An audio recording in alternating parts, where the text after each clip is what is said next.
श्रीमद् भागवत महापुराण प्रथम स्कंद प्रथम अध्याय से द्वितीय अध्याय के आरंभ तक। भागवत की कथा आरंभ क्यों हुई और मनुष्य के परम कल्याण का मार्ग क्या है।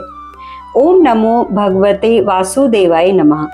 क्या आपने कभी सोचा है कि संसार में मनुष्य के पास प्रश्न तो अनगिनत हैं, लेकिन ऐसा कौन सा प्रश्न है जिसका उत्तर मिल जाने पर जीवन के लगभग सभी प्रश्नों का समाधान हो सकता है।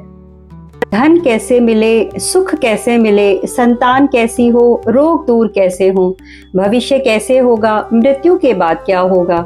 मनुष्य जन्म से लेकर मृत्यु तक प्रश्न करता रहता है, लेकिन श्रीमद् भागवत महापुराण एक ऐसे प्रश्न हमारे सामने रखता है जो इन सभी प्रश्नों से ऊपर है। मनुष्य का वास्तविक कल्याण किसमें है, और इसी प्रश्न से आरंभ होती है श्रीमद् भागवत की वह दिव्य कथा जिसे सुनने के लिए नैमिषारण्य में महान ऋषियों ने एकत्र होकर सहस्त्र वर्षों तक चलने वाले यज्ञ का संकल्प किया था। श्रीमद् भागवत के प्रथम ही श्लोक में उस परम सत्य को प्रणाम किया गया है। जन्मादस्य यतोऽन्वयादित रतश्चार्थे स्वभिज्ञ स्वराटः, अर्थात जिसकी सत्ता से इस जगत की सृष्टि, स्थिति और प्रलय होती है, जो स्वयं पूर्ण ज्ञान स्वरूप और स्वतंत्र है, जिसने आदि कवि ब्रह्मा के हृदय में वेद ज्ञान का प्रकाश किया, उस परम सत्य का हम ध्यान करते हैं। और यहाँ से भागवत हमें पहली ही बात बता देता है कि यह कोई ऐतिहासिक कथा नहीं है। यह ग्रंथ मनुष्य को बाहरी संसार से उठाकर उस परम सत्य तक ले जाने वाला आध्यात्मिक मार्ग है। जगत दिखाई देता है, बदलता है, उत्पन्न होता है और नष्ट होता है, लेकिन जिस सत्ता के आधार पर यह सब दिखाई देता है वह स्वयं परिवर्तन से परे है।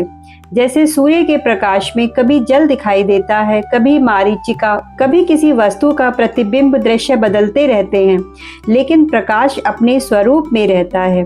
उसी प्रकार जागृत, स्वप्न और सुषुप्ति तीनों अवस्थाएं आती जाती रहती हैं, परंतु इनके पीछे जो चेतना है वह इनके परिवर्तन से परे है। भागवत उसी परम सत्य की ओर हमारा ध्यान लेकर जाता है। धर्म प्रोज्झित कैतवोत्र परमो निर्मत्स राणा सताम, अर्थात यहाँ ऐसे एक धर्म का निरूपण है जिसमें छल, कपट और स्वार्थ का स्थान नहीं है। यह ईर्ष्या रहित और शुद्ध हृदय वाले साधकों के लिए परम धर्म का मार्ग है। इसीलिए भागवत का उद्देश्य केवल यह बताना नहीं है कि भगवान ने कब जन्म लिया, कहाँ जन्म लिया और कौन कौन सी लीलाएं की। इसके पीछे एक बहुत ही गहरा प्रयोजन है, जीव के भीतर सोई हुई भगवत प्रवृत्ति को जागृत करना। इसीलिए भागवत स्वयं अपने स्वरूप को एक अत्यंत सुंदर उपमा देता है। वेद रूपी कल्प वृक्ष का पका हुआ फल है श्री भागवत, और वह फल शुकदेव जी के मुख से अमृत रस से परिपूर्ण हो गया। इसीलिए हे रसिक जनों, हे भावुक जनों, इस भागवत रस का बार बार पान करो। अब प्रश्न उठता है कि यह भागवत कथा सबसे पहले कहाँ और किन परिस्थितियों में आरंभ हुई। इसके लिए हमें चलना होगा नैमिषारण्य की ओर। नैमिषारण्य का वह दिव्य प्रसंग। भगवान विष्णु के परम पवित्र क्षेत्र नैमिषारण्य में शौनक आदि महान ऋषियों ने एक महान यज्ञ का आयोजन किया था। उनका उद्देश्य केवल यज्ञ की समाप्ति या किसी सांसारिक फल की प्राप्ति नहीं था, वे चाहते थे भगवत प्राप्ति। उन्होंने सहस्त्र वर्षों तक चलने वाले उस महान यज्ञ का अनुष्ठान आरंभ किया, और एक दिन प्रातः काल के समय नित्य कर्म, अग्निहोत्र आदि से निवृत्त होकर सभी ऋषि एकत्र हुए। उन्हें सूत जी को आदर पूर्वक ऊंचे आसन पर विराजमान किया। अब प्रश्न उठता है, सूत जी कौन थे? वे थे उग्र श्रवा सूत, जिन्होंने इतिहास, पुराण और धर्म शास्त्रों का व्यापक अध्ययन किया था। वे महर्षि व्यास की परंपरा से प्राप्त ज्ञान के अधिकारी थे और महान ऋषियों के बीच पुराण कथा कहने के लिए प्रतिष्ठित थे। शौनक आदि ऋषियों ने उनसे कहा, सूत जी, आपने इतिहास, पुराण और धर्म शास्त्रों का विधि पूर्वक अध्ययन किया है। आपने उन शास्त्रों को केवल पढ़ा ही नहीं बल्कि उनके तत्व का निरूपण भी किया है। आपने वेद वेदव्य भगवान बादरायण अर्थात वेद व्यास की वाणी को जाना है। आपका हृदय सरल और शुद्ध है। गुरुजन अपने प्रेमी और योग्य शिष्य को वह रहस्य भी बता देते हैं जो सामान्यतः अत्यंत गोपनीय होता है। और फिर ऋषियों ने वह प्रश्न किया जो वास्तव में पूरे कलयुग के लिए प्रश्न बन गया। उन्होंने कहा, सूत जी, कलयुग के जीवों के परम कल्याण का सहज साधन क्या है? ध्यान दीजिए, ऋषि यह नहीं पूछ रहे हैं कि सबसे अधिक धन कैसे प्राप्त किया जाए, वे ये भी नहीं पूछ रहे हैं कि स्वर्ग कैसे प्राप्त किया जाए, और न वे ये पूछ रहे हैं कि संसार में सबसे बड़ा पद कौन सा है। उनका प्रश्न है, कलयुग में जब मनुष्य की आयु कम है, उनकी स्मरण शक्ति और धैर्य कम है, साधना के लिए समय कम है, अनेक प्रकार की बाधाएं हैं, असंख्य शास्त्र हैं और कर्मों की विधियां अनंत हैं, तब मनुष्य के परम कल्याण का सरलतम मार्ग क्या है?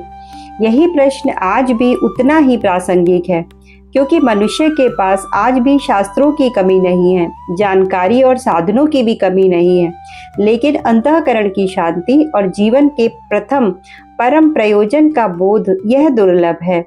ऋषियों ने कहा, शास्त्र बहुत है, उनमें अनेक प्रकार के कर्मों का वर्णन है। मनुष्य यदि सब कुछ पढ़ना चाहे तो उसका जीवन समाप्त हो जाएगा, लेकिन शास्त्र का संपूर्ण सार ग्रहण करना कठिन है। अतः हे सूत जी, आप अपनी मनीषा से इन समस्त शास्त्रों का सार निकालकर हमें वह तत्व बताइए जिससे हमारे अंतःकरण को वास्तविक प्रसन्नता प्राप्त हो। यही भागवत की दिशा भी स्पष्ट हो जाती है। शास्त्रों की संख्या नहीं, शास्त्रों का सार महत्वपूर्ण है। ऋषियों के प्रश्न केवल प्रश्न नहीं थे। ऋषियों ने आगे भगवान श्री कृष्ण के विषय में पूछा।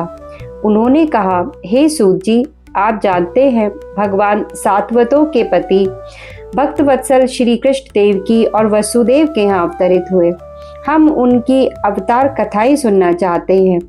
क्यों? क्योंकि भगवान का अवतार जीवों के क्षेम और कल्याण के लिए होता है। यहाँ भागवत भगवान के अवतार को केवल एक ऐतिहासिक घटना के रूप में नहीं देखता। भगवान का अवतरण जीव के उद्धार के लिए हुआ है।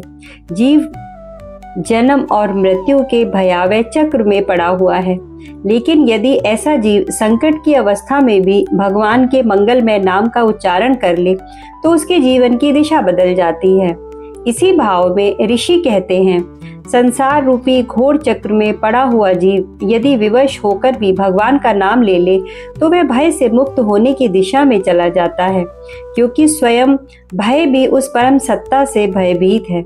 यहाँ नाम की महिमा केवल उच्चारण की ध्वनि में नहीं, बल्कि उस भगवत स्मृति में है जो नाम के माध्यम से जागृत होती है। ऋषियों ने फिर कहा, परम शांत और विरक्त मुनिजन जिन भगवान के चरणों की शरण लेते हैं, उनके चरणों का स्पर्श ही जीव को पवित्र कर देता है। गंगा का जल भी पवित्र करता है, लेकिन मुनियों की संगति और भगवत पादाश्रय की महिमा इसलिए कही गई है कि वहाँ केवल बाहरी शुद्धि नहीं, अंतःकरण का संस्कार होता है। इसीलिए ऋषियों ने पूछा, ऐसे कौन से मनुष्य होंगे जो आत्मशुद्धि चाहते हुए भी भगवान की पवित्र कीर्ति का श्रवण नहीं करना चाहेंगे? क्या वे भगवान के उदार कर्मों का वर्णन, उनके अवतारों की कथा और उनकी लीलाओं का रस सुनना चाहते हैं? तो अंत में ऋषि कहते हैं कि भगवान की कथा सुनते सुनते हमारा मन तृप्त नहीं होता, क्योंकि संसार की वस्तुओं में तृप्ति सीमित है, लेकिन भगवत गुण, भगवत नाम और भगवत लीला में जितना प्रवेश करते जाइएगा उतना ही मन में सुनने की प्यास बढ़ती जाती है, और यही भागवत रस है। अब प्रारंभ होता है द्वितीय अध्याय। ऋषियों के इन प्रश्नों से प्रसन्न होकर सूत जी उत्तर देना प्रारंभ करते हैं, और उत्तर की शुरुआत भी अत्यंत अद्भुत है। सूत जी सबसे पहले श्री सुखदेव जी को प्रणाम करते हैं। वे उस महापुरुष को प्रणाम करते हैं जो संसार के अज्ञान अंधकार को पार करने के इच्छुक जीवों के लिए आध्यात्मिक प्रकाश की भांति हैं। सुखदेव जी महर्षि वेदव्यास के पुत्र थे, लेकिन उनका वैराग्य ऐसा था कि वे संसार के सामान्य बंधनों में बंधे ही नहीं। जब वे गृह से निकल रहे थे, तभी महर्षि व्यास उन्हें पुकारते हुए उनके पीछे आए थे, हे पुत्र, हे पुत्र। लेकिन सुखदेव जी आगे ही बढ़ते गए। कहा गया है कि वृक्षों ने भी मानो उसी पुकार का उत्तर दिया। यह प्रसंग केवल पिता पुत्र के प्रेम का प्रसंग नहीं है, यह उस वैराग्य की पराकाष्ठा का प्रतीक है जिसमें आत्मा का आकर्षण संसार के आकर्षण से ऊपर उठ चुका है। और यही शुकदेव आगे चलकर राजा परीक्षित को भी भागवत सुनाने वाले हैं। इसीलिए सूत जी कहते हैं, मैं उस शुकदेव जी को प्रणाम करता हूँ जिन्होंने वेदों के सार को आत्मसात करके संसार के अज्ञान अंधकार में भटक रहे जीवों पर करुणा करके इस परम गोपनीय आध्यात्मिक ज्ञान को प्रकट किया है। और उसके बाद मंगलाचरण होता है। नारायणं नमस्कृत्य नरं चैव नरोत्तमं देवी सरस्वती व्यासं ततो जयमुदीरयेतः। अर्थात नारायण को प्रणाम करके, नर नारायण ऋषि को प्रणाम करके, विद्या की अधिष्ठात्री देवी सरस्वती और भगवान वेद व्यास को प्रणाम करके ही इस दिव्य ज्ञान का कथन आरंभ किया जाता है। इसका एक बहुत गहरा संदेश है। ज्ञान का आरंभ अहंकार से नहीं, प्रणाम से होता है। ऋषियों के प्रश्न इतने महत्वपूर्ण क्यों थे? सूत जी कहते हैं, हे मुनियों, आपने मुझसे अत्यंत उचित प्रश्न किया है, क्योंकि आपका प्रश्न श्री कृष्ण से संबंधित है। और जो प्रश्न भगवान से संबंधित है वह केवल व्यक्तिगत प्रश्न नहीं रहता, वह लोक मंगल का प्रश्न बन जाता है। यहाँ भागवत हमें एक अद्भुत कसौटी देता है।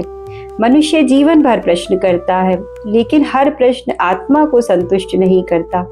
कुछ प्रश्न केवल जानकारी बढ़ाते हैं, कुछ प्रश्न धन, कुछ विवाद और कुछ प्रश्न अहंकार बढ़ाते हैं। लेकिन जो प्रश्न हमें परम सत्य की ओर ले जाए, वही प्रश्न अंतःकरण को प्रसन्न करता है। इसीलिए शौनकादि ऋषियों का प्रश्न इतना महान है। अब आता है भागवत का अत्यंत महत्वपूर्ण सिद्धांत। सूत जी कहते हैं, मनुष्य का परम धर्म क्या है? वह धर्म जिससे भगवान के प्रति ऐसी भक्ति उत्पन्न हो जो अहेतुकी हो, किसी स्वार्थ के कारण ना हो और अप्रतिहता हो, किसी परिस्थिति से रुकने वाली भी ना हो। तभी आत्मा को वास्तविक प्रसन्नता होती है। यहाँ धर्म शब्द को केवल किसी बाहरी धार्मिक पहचान तक सीमित नहीं करना चाहिए। धर्म वह है जो जीवन को उसके वास्तविक स्वरूप में धारण करे। और जीव का वास्तविक स्वरूप क्या है? वह केवल शरीर नहीं है, वह केवल मन, नाम, पद, परिवार या सामाजिक पहचान भी नहीं है। उसका वास्तविक स्वरूप चेतना है। उसका वास्तविक स्वरूप चेतन आत्मा है। और जब उस आत्मा का संबंध परम चेतन सत्ता से स्थापित होता है, तब जीवन अपने वास्तविक प्रयोजन की ओर बढ़ता है। इसीलिए भागवत कहता है, भक्ति केवल एक धार्मिक क्रिया नहीं है, भक्ति आत्मा की स्वाभाविक दिशा है। भक्ति से ज्ञान और वैराग्य क्यों उत्पन्न होते हैं? वासुदेवे भगवती भक्ति योगः प्रयोजिता जनयत याशु वैराग्यम ज्ञानम च यद हेतुकम। जब भगवान वासुदेव में भक्ति स्थापित होती है तो शीघ्र ही ज्ञान और वैराग्य उत्पन्न होने लगते हैं।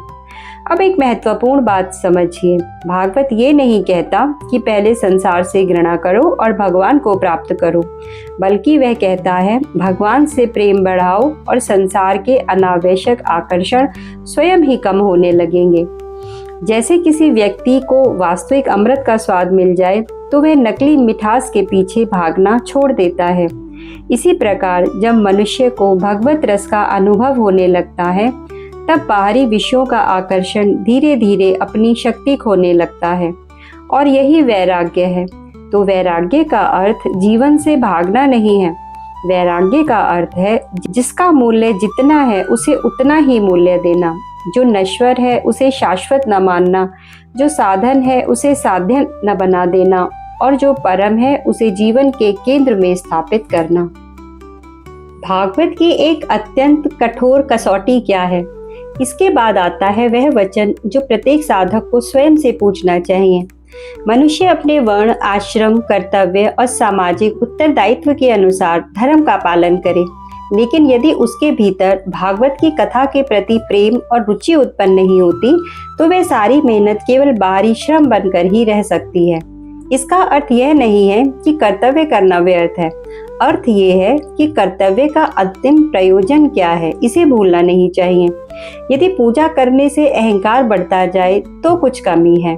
यदि धर्म का पालन करने से दूसरों के प्रति घृणा बढ़ती जाए तब भी कुछ कमी है। यदि शास्त्र पढ़ने के बाद विनम्रता के स्थान पर केवल विवाद करने की प्रवृत्ति बढ़े तब भी कुछ कमी है। यदि साधना के बाद मन भगवान की कथा, नाम और स्मरण में नहीं लगता तो साधना के फल पर पुनर्विचार भी आवश्यक है। भागवत इसीलिए बाहरी कर्म से आगे जाकर अंतःकरण के परिवर्तन को कसौटी बनाता है। अगला सिद्धांत इससे भी गहरा है। धर्म इसलिए नहीं कि धन मिले, धन इसलिए भी नहीं कि उससे केवल इंद्रिय सुख बढ़ाया जाए। धर्म का उद्देश्य अंततः अपवर्ग अर्थात बंधन से मुक्ति की दिशा में ले जाना है।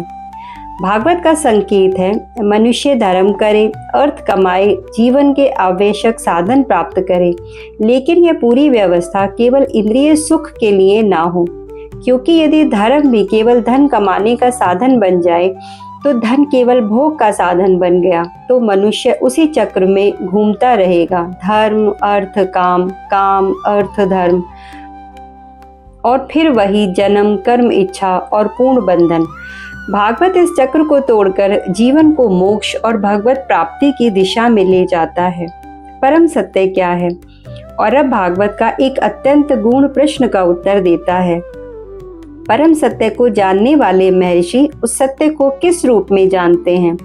वह सत्य एक ही है, लेकिन साधक की अनुभूति के अनुसार उसकी 3 अवस्थाएं कही गई हैं।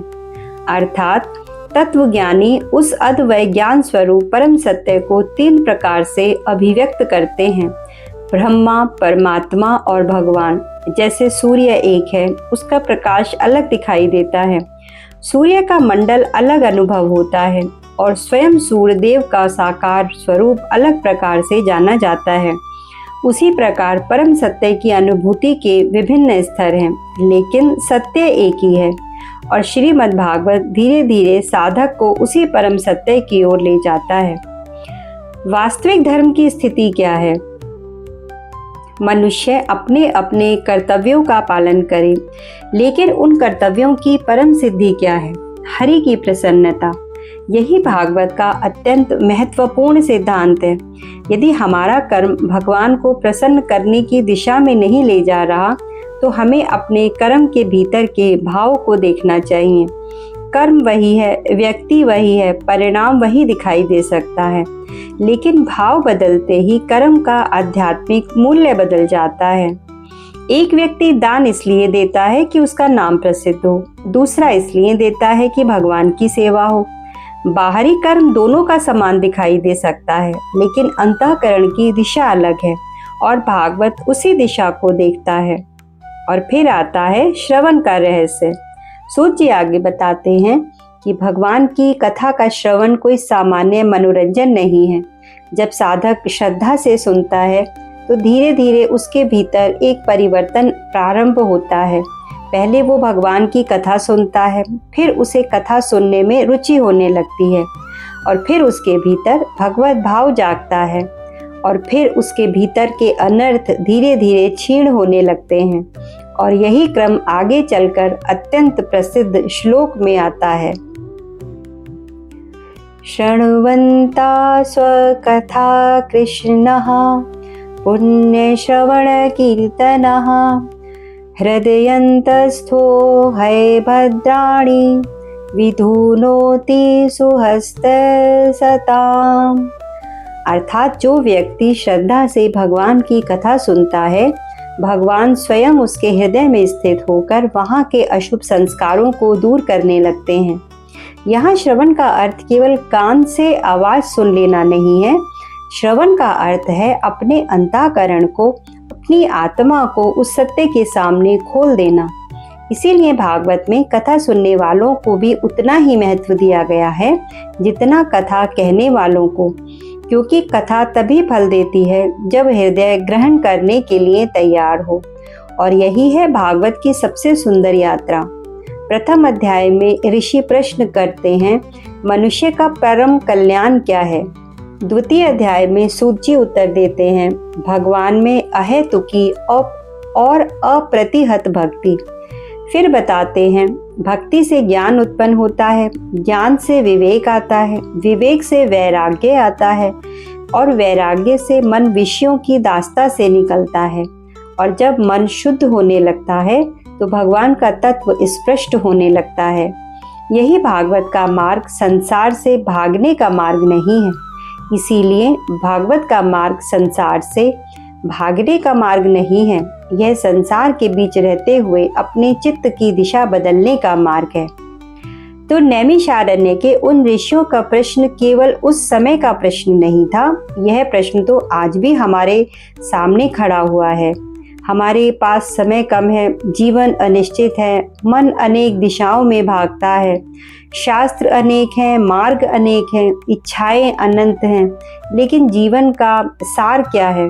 तो श्रीमद् भागवत हमें उत्तर देता है, भगवान की कथा सुनो, भगवान का नाम स्मरण करो, अपने कर्तव्य को भगवान को समर्पित करो, भक्ति को स्वार्थ से मुक्त करो और अपने अंतःकरण को उस परम सत्य की ओर मोड़ो। क्योंकि मनुष्य का परम धर्म केवल इतना नहीं कि वह धार्मिक दिखाई दे, परम धर्म वह है जिससे उसके भीतर भगवान के प्रति प्रेम उपजे।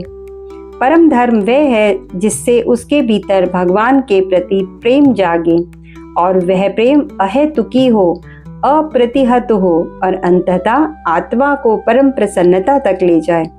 इसीलिए श्रीमद् भागवत केवल कथा नहीं है, यह मनुष्य के भीतर से मनुष्य को उसके वास्तविक स्वरूप तक ले जाने वाली यात्रा है। और इस यात्रा से शुरुआत होती है नैमिषारण्य के उन ऋषियों के एक प्रश्न से, और उस प्रश्न का उत्तर देते हुए सूत जी जिस कथा का द्वार खोलते हैं वही है श्रीमद् भागवत। ओम नमो भगवते वासुदेवाय। जय श्री कृष्ण।